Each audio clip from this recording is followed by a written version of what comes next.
I'm the Kaiju no Kami with... And I'm back again. This is Corellica Kane. Did you miss me, Abby?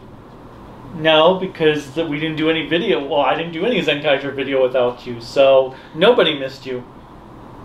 I bet you all missed me, because I know he missed me because he cleaned a lot.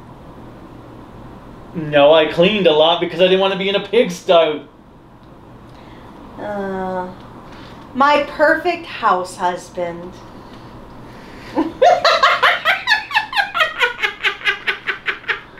If you don't know what I'm talking... This is real blood. If you don't know what I'm talking about, there's a manga and anime series called The Way of the House Husband. No. And it's awesome. No. Okay, well, we're here to talk about Zenkaiger, because we've got to talk about a really good episode and a bad episode. So let's start with the good episode. 28. Or 28? 17. I was supposed to say 18 to throw you off, and then... 28. Damn. Okay, where are we in the series again, Hubby? Well, we have been watching a lot of Doctor Who, so we traveled to the future a couple weeks. And apparently. We've watched episode 28. It sucked. We haven't watched episode 28. Episode 28 was goddamn amazing. The best episode of the series. Something finally happened. It only took 28 episodes to do it. You're going to confuse the shit out of people. Not the people who are watching today, but the people who are going to be watching weeks from now. That's all I'm going to say. Nevertheless... Well, they should be able to see the title that says 17 and 18 discussion. And the thumbnail that will say 17 and 18 discussion. Moving on. Number 17 is called New Occult Club. Now, I thought it was Occult Club. Well, in Japanese, is no. It's basically like bo. You said it wrong. It's bo. Are you done? No. Alright. This episode was freaking awesome. So we start the episode with these trio of kids who are in school, who are in a classroom that I so want a skeleton of. And I have a collection of skeletons, so I don't know what that says about me. I literally do have They're not real skeletons. I literally have skeletons in my closet. Sweet. But nevertheless, they're in a chemistry lab setting. And the kids see this skeleton saying, "Play with me, which I certainly would play with it because it's awesome. Well, they run away, as kids do, in awe. They're kids that I want to adopt. One of them dresses like Kiki from Kiki's Delivery Service. And so they're in Colorful, the candy sundae shop. Kaito's grandma's place. And they're telling Magine, Kaito, well, they're telling the entire crew. Well, when they're about to explain what goes down, it gets all dark. There's a candle in the middle of it, and they're like this super. And they're telling it with the candle, like the candle's like right in front of the camera, yes. And they're going like. Oh, it was brilliant. It was awesome. And then it becomes bright again. Magine is a part of this occult club, which is called the New Occult Club. And they have a theme, they have an image, they have like buttons. Actually, so the logo actually made me think of the way they do the Yokai Watch. Well, that's what logo. It made me think of too. And so they do all of that, and then the kids are like, "We need to show you." So Magine goes with them because they're part of the same club. Then Kaito and Vroom run out because they are like kids in a candy shop excited, which kind of is like spot on. And then Yak-chan, she walks into the room. The lights go out again. Well, no, So, well, we go on and Juran, we're talking about, it's gotta be a Toji Tendo, because that's when all weird things happen. And she comes in and she's like, not necessarily, and then the lights went out and everything. Well, and it comes like all Ringu because you have like that staticky like pose where she jitters to the next wave. Saying, and then she tells a story, and they're like freaking like, oh, why are the lights out? Oh God, it was very fourth wall breaking. So then, Invisible World attacks. Invisible World attacks, and it's kind of funny because you have you have Flint and Zox walking down, and Flint has a huge like sack full of groceries, basically looking like a pirate with the groceries. She basically trips on something, and I kind of felt not so alone at that moment because she literally looked like she tripped on air. And having tripped on air many times in my life, I felt not alone. But then it's invisible stuff. I like the monster design because it's the Invisible Man. But yeah, I liked the way they did his whole design. He's actually probably my favorite looking monster of the week. I would say so, and not just for this series, but in a long time. Nah, I still like the ones from Kira Major. No, I like them from Kira Major, but having something that really resembled universal horror was something that hasn't been done in a while. But yeah, he had a really, really cool design. He really did.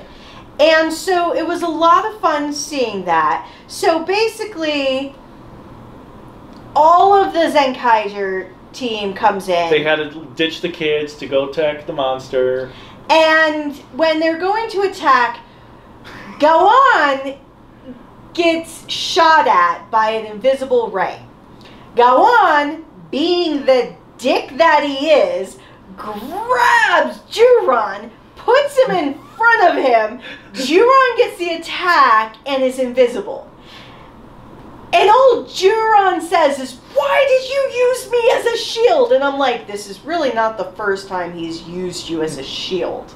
This is not even the second time he's used. And it probably won't be the last. No. And so then we cut back to the store. And we have a stool sitting there. And Gawan's like, yeah, this is Juran. Starts hitting where Juran's supposed to be, kicking him. And I'm like, oh my God. Why did you do that? Well, I want them to hear the clanking noise. It was evil. And then they come up with the idea to use Juran for the kids in the thing. Because they think that it was an invisible world doing this. And so it makes sense. Well, Magine. The best part of the episode is, well, there's multiple parts now that we're coming to the halfway point. So they're going back to the school. Majine's with Kaito. Well, didn't she get pissed off at first before they decided to have Juran act as the girl? No, she got sad at first. Yeah, and she got sad, but then she's like, this is ridiculous. Well, she didn't get like super angry at this point. So they're they're going towards the school, and Invisible World shows up again, so they have to go. Well, she gets angry. You have a black background, you have like everything. Flames, the blue flames. You have everything goth oriented. I was like, okay, this is 90s goth lifestyle. I'm happy. Her eyes turn blue and look my angry. God. And she's like, saying, I'm going to curse you. And then they see the monster and she starts yelling at Invisible World. And Invisible World's like, what do you mean? And she's like, I am going to kick your butt. And he's like... And it does still the background going all black with the flames and everything. And he's like afraid. Then it gets even better. They're all transforming. When we get to Juran It's hilarious because there's nothing there. It's just all the background going by, and a little flash for his Zenkaiger. And it says in the subtitles, which I thought was funny, is, "Are we really going to get away with this?" Well, that's what he said. And then when we get to Magine, it is like hellscape, like cursing power, and I was like, "Oh my God, Magine, you are beyond awesome." So then, Invisible World before this turns all the Kudites invisible when they're fighting Zox or Zenkaiger. So when they're fighting the rest of the Zenkaigers, they can't see them. So Magine does her power. Curse power. She has a hammer and nails and starts nailing everything into the ground. And you see all the nail points coming up. And she is like evil. I haven't seen a good ranger turn legitimately evil without being cursed into doing so in a very long time. She's by far the most malicious Sentai ranger I have ever seen.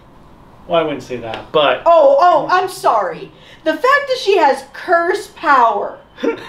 But then, so she starts nailing down and hitting all the Kudoks, while the other 3 Zenkaigers turn into Sun Vulcan and use the Sun Vulcan ball to dodgeball type thing to just take them all out. And she's like so excited. She's like, yes, that's so awesome. Now we need to fight. So then afterwards, they defeat him.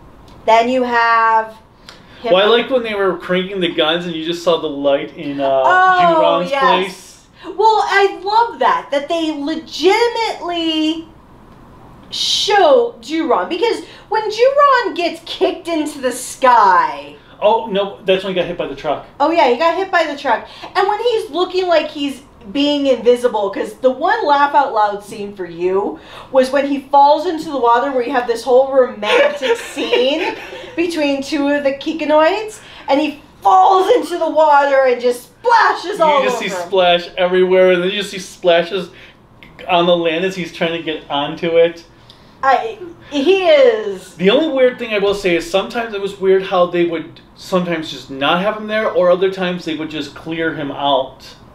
Well, I think they did that so they could show people he was there. So why not just do that the entire time? Because I think they were trying to be That's creative. the only issue is that they should have done it the entire time, or not did it at all. Well, I actually didn't mind it because I thought it was kind of like, especially when you wanted to see like his emotion of how pissed he was, it was nice seeing that. So then they kill Invisible World, and the thing floats up to create the giant version.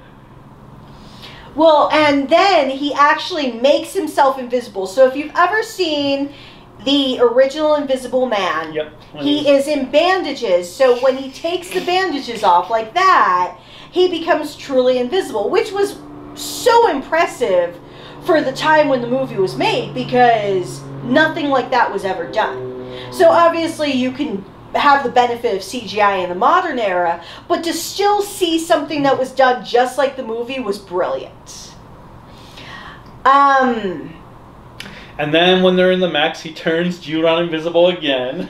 Oh my god! I think Juron was just done. He was just like, whatever. Well, then so Magine and Vroom combined, and then because he pulled off his bandages, she cast a spell so it rains colorful water. Which I thought was brilliant. And then Zenkaiger, because he wanted to get his own version of revenge, is the one who does the kill shot, so to speak.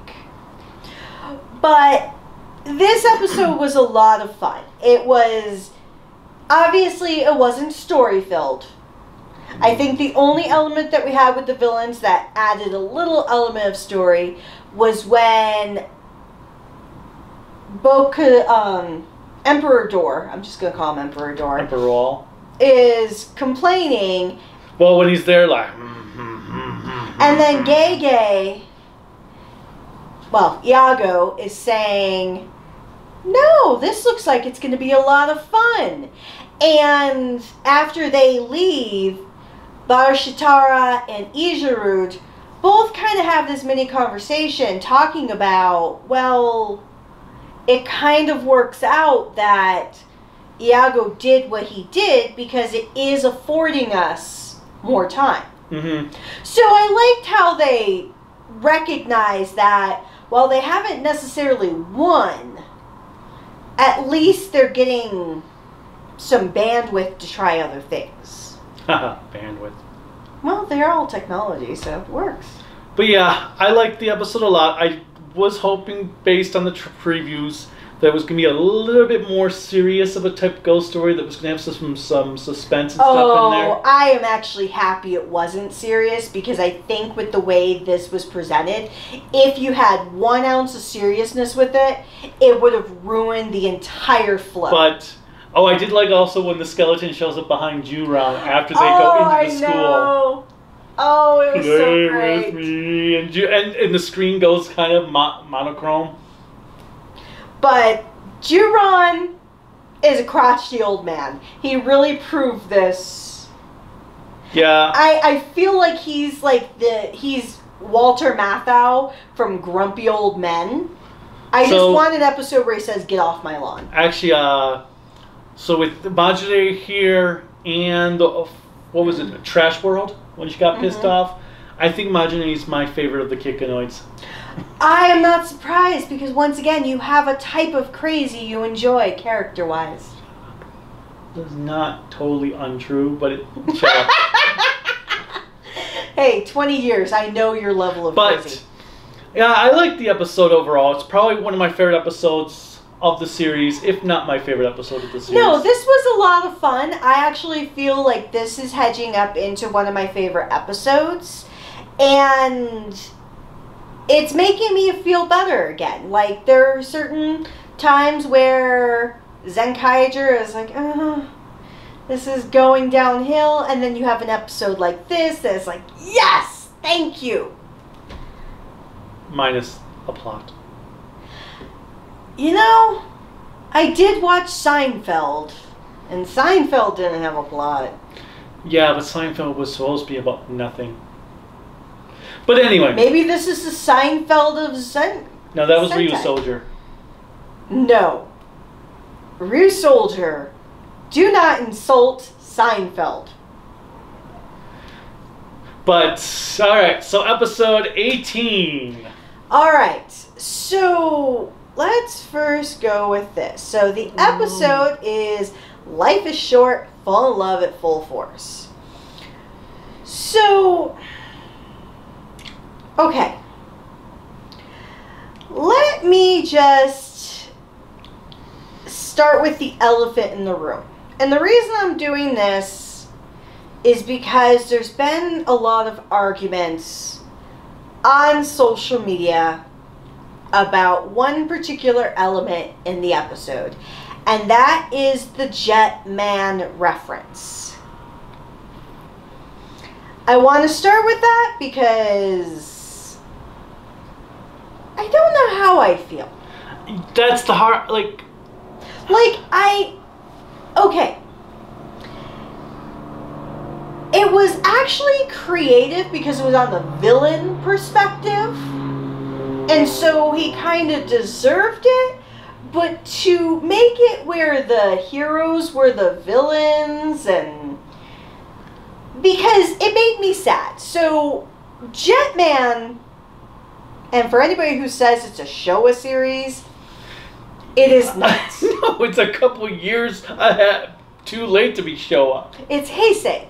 But nevertheless, if you haven't seen Jetman, sadly, this does spoil the literal last scene I think of Jetman. I think the hard part is everyone knows the ending of Jetman, whether they've seen it or not. Well, yes. It's that infamous. So, at the end of Jetman, the Red and Pink Rangers, Kaoru and Ryu, get married.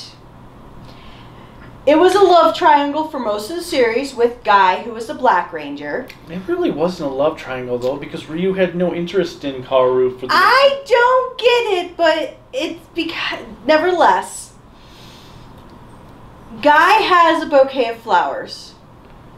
And he's going to... He's heading to the wedding. Somebody gets robbed. He stops the robber. Robber stabs him. He goes to the wedding, gets there late, gives his flowers. They're taking pictures. He goes on a bench and dies. Yes. And it is a heartbreaking scene because while a ranger has previously died in the past in Sentai, this is the first time I feel like the ranger has died, like the last scene of the series. Part of it also is, before that, all the rangers that have died previously died in costume. Well, yes. And they died in battle. This was, he gets killed by a nobody, gets stabbed by a nobody, just a random robber, gets stabbed, goes to the wedding. Says his final goodbyes, essentially, because he knows he's dying. And then smokes a cigarette as he's slowly passing out. And it's so heartbreaking. And it's like, holy shit, never saw that coming. Well, no, and I knew he died before I watched Jetman. But in the manner he died was what was the saddest. So that in and of itself is heartbreaking. Now... Also, I guess if everyone who's watched Zenkaiger would know he died because of that Zenkaiger episode. Correct. Nevertheless, this episode, it's hard to say because in a way it stomps on the meaning of what Jetman's ending was.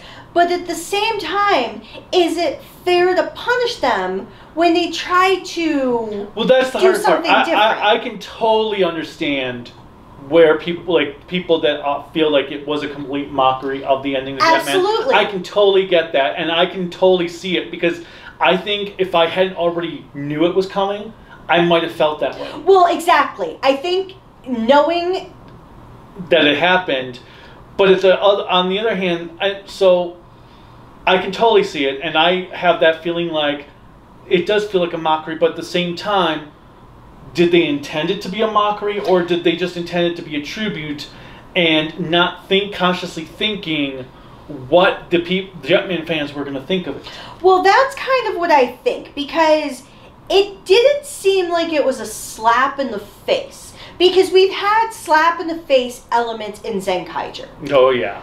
I'm thinking this was just one of those, since it was a romance episode. But the other thing they were trying to show the heartbreak of romance. But the other aspect is though, this is the only key that had some sequence like that before. Every other key was just a quick power attack and that was it. This one was a full-on, like, 4-minute, probably more like 3-minute, but full-on sequence that it just doesn't fit with what the other gears have done in the past. No, but I kind of feel... Because they tried to make it comedic. Like, obviously, when Romance World falls on the white bench, and he's like, why am I on the white bench? And he's holding his rose like a cigarette. I know. And I think that was the part that really... Well, the part of turning Vroom into the robber, stabbing him, and then him making him like, whoa, why am I on this white bench? I think those were the two parts that I felt were the biggest insult to the scene. Yes, because the starting out with seeing the Kikanoids getting married and saying, where's Romance World? And you're like, and anybody who's seen Jetman, when you see her die. They've turned Romance World into Guy. Yes. So, I have a hard time. Because my love for Jetman makes me frustrated because it was...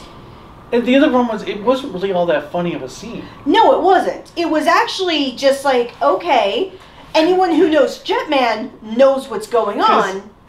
Like, one person brought up something about in Akiba Ranger, about one of the scenes they did with Changeman, and it's like, yes, but that was truly funny. What Akiba Ranger did. But Akiba Ranger knew how to comedy. But this, it wasn't all that funny of a sequence. No, it was actually very off kilter. Well, that's the problem. Because when it starts, I'm like, okay, what's going on? Well, and that's why I said that doesn't make sense since all the other gears have only been a quick few second thing, whereas this was this full-on sequence. It's like... Well, and then having Kaito and Zekchan at the end saying, what's going on? I don't know. That it was like they didn't even know what was going on. So I'm wondering... Kaito and Sechan? Or because the bird and the... I thought the grandmother, Yachan and Sechan were saying... Oh, yeah, they both said it.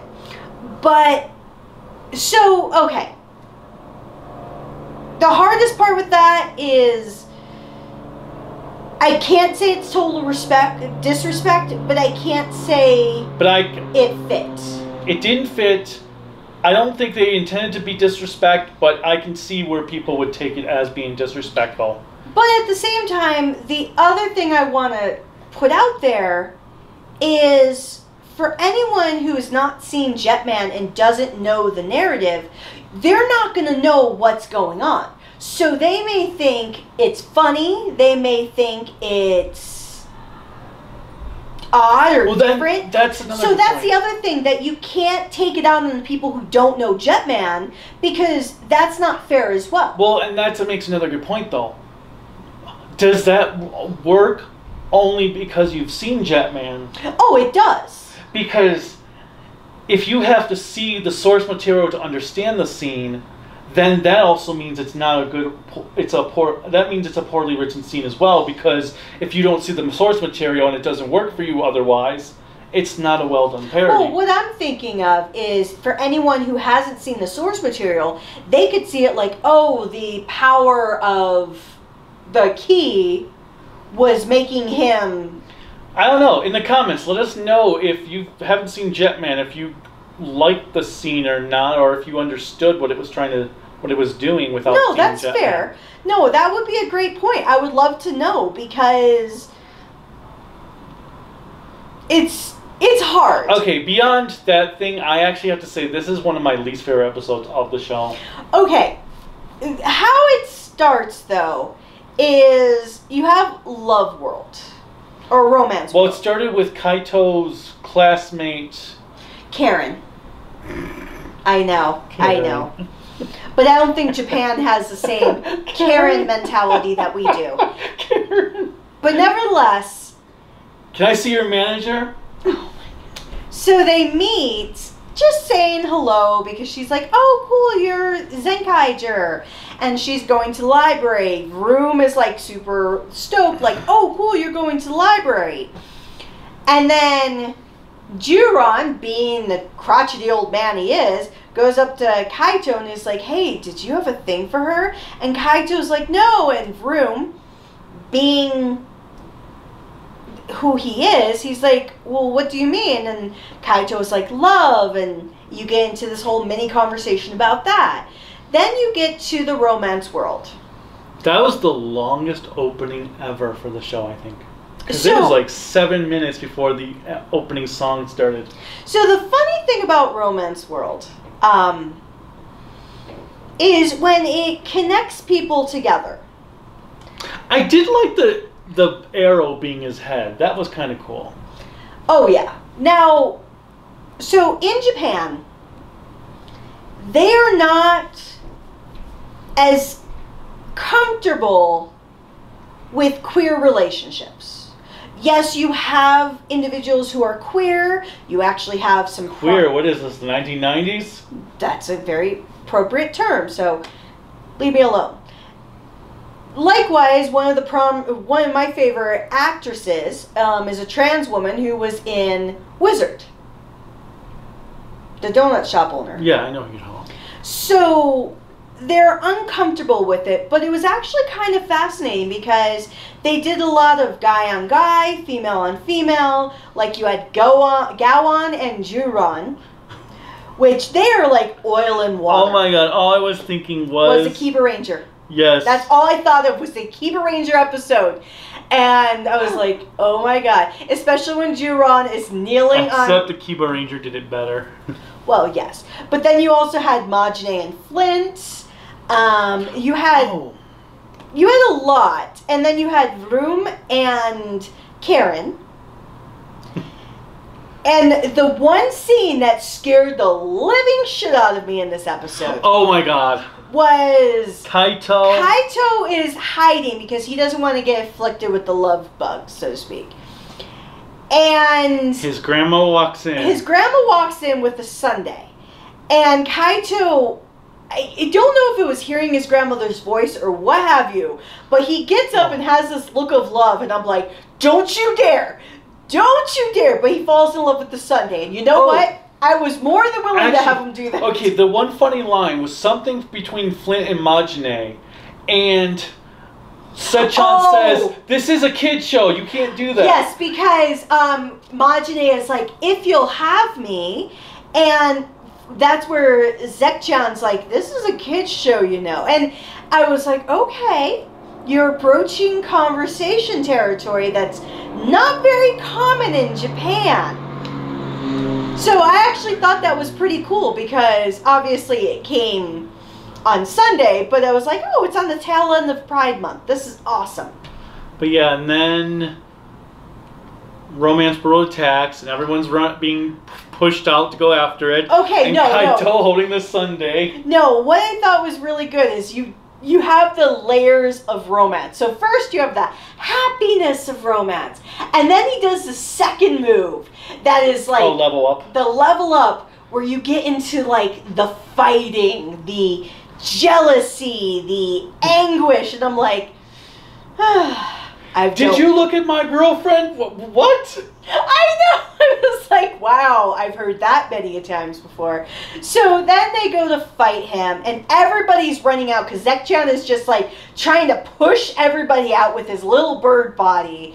And so you have everybody running, and you have them all standing in line, and poor Zox has this huge hand imprint on his face. Whatever. From when his Meloria slapped him. Which was awesome. But so you get all of that and they transform. And rather than doing the normal transformation sequence, they all have like heartbroken, never love again, almost broken up power. And then they go into heartbroken Well, I did Sentai. like that Flint and Magine did theirs together. Oh, yes. That was kind of funny. And then it's Heartbroken Sentai Zenkaiger with a broken heart in the middle. So they beat Romance World. Giant version comes. Oh, okay. With the giant version, here's the hilarious thing, because he screwed himself up here. So he makes all three mechs fall in love. So you have Kaito, Magine, and Tukai's and Zox. Basically, they're the ones in control, so to speak. So they're falling in love, and they all hold him because you can't get it, because he didn't want to get attacked. So he would attack them, but they wouldn't attack him. And then when one of them says, "So which one of us do you love more?" Oh my god! And then they start arguing, and then Magine is like, "Wait, are you 3-timing us?" And I'm like, "Oh my god!" Technically 7-timing. So then they all defeat him in their individual jealousy and anger about him not appropriately loving them. I was like, okay, this is funny. This doesn't make up for the episode, but it was funny. But you do have Stacy come in, and Stacy nearly gave Yakchan a heart attack because he jumps over a fence. And she's like, Satoshi! He's like, I wanted a sundae. And I'm like, dude, you probably took like 5 years off her fucking life by just jumping in behind her. And then he looks at the picture on his way out and says like, I know these people. I know. Dun dun dun! First. I don't care. But, so those were the episodes. Yeah. One really, really good. One pretty bad. And next week is another episode. We get the new power-up, which doesn't make sense since the villains haven't done anything threatening enough to warrant him getting a power-up.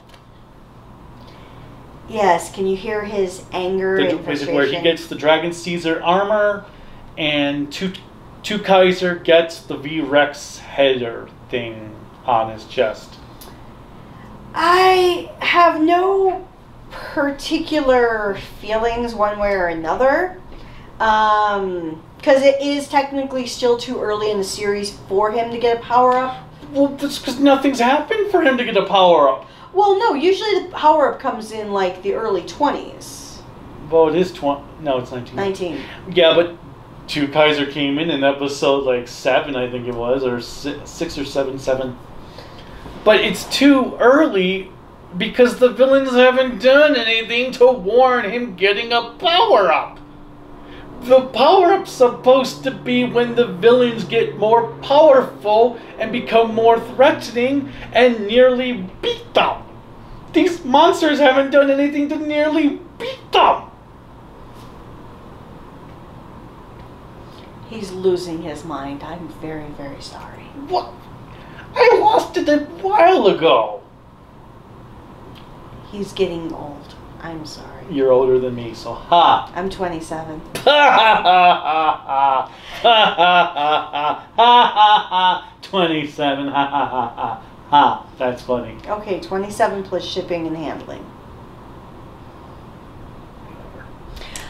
But we will be back on our regularly scheduled time slot of Sundays or Mondays. Oh, we are not doing 2 episodes at a time. No. Well, at least until it goes on hiatus for the Olympics. And then maybe we'll review the Olympics. What the hell? No, I'm not watching. But we'll probably have Ultraman Trigger as well, starting this weekend. Yes, so you'll get 2 episodes for the price of 1. I don't charge my Patreon supporters for this. So, nobody's paying for these. Kidding. I know. Except for the ad revenue. You guys better be making me a revenue on this. But, anyway. Wow. Thank you for watching our videos. One We other thing, really actually, appreciate the support. I forgot to bring up, in episode 17, what did you think about Flint copying Zox when he was doing the dance to transform? I actually loved it. It was kind of funny. I just loved how she was into it. And I'm like, I would so do that. I actually want these gimmicks. So, I don't think I'll ever be able to do the dance because I'm too white and uncoordinated. But it would be And you great. trip on the air. Well, yes. But it was a lot of fun. I actually liked it. Because she was doing it with Magine as well in episode 18. And I was like, oh my god, she's not just a mascot. She actually knows the moves. Because it was weird at first, though, in 17, because she's, like, doing this when I'm like, she doesn't even have anything, and then she starts dancing with him. I'm like, oh, okay. That's what she's doing. You didn't get that? Not initially. Wow, you're blonde. But anyway, click like, subscribe, the bell notification, whatever else YouTube has you clicking on. And if you want to follow us on Kaiju no Kami for Instagram, Twitter, Facebook, and Patreon at Kaiju no Kami. And if you want to support us, please do look at Patreon because we love your support. And if you want to learn a little bit more about what else we have done or any convention coverage or anything like that, check out our website, creativitybydesignllc.com. So yeah, comments, let us know what you thought of the Jetman thing, and if you've seen Jetman or if you haven't, if it worked for you because you haven't seen Jetman or if you didn't understand the reference because you haven't seen Jetman. And definitely let us know in the comments what you just think of the horror elements of episode 17, which were much better than 18. But let us know what you think. And last question, have you seen a Kiva Ranger? I would be very interested to see how many people actually know what a Kiva Ranger is. But on that note, bye. I didn't say bye yet, so the video's not going off yet. Okay, that's fine. So what was the point of the teddy bear here? Oh, just because I wanted my teddy bear. Oh, I thought you were going to do something with it. No, it's just saying hello. I haven't had it in the video for a while. Okay. Until next time, bye.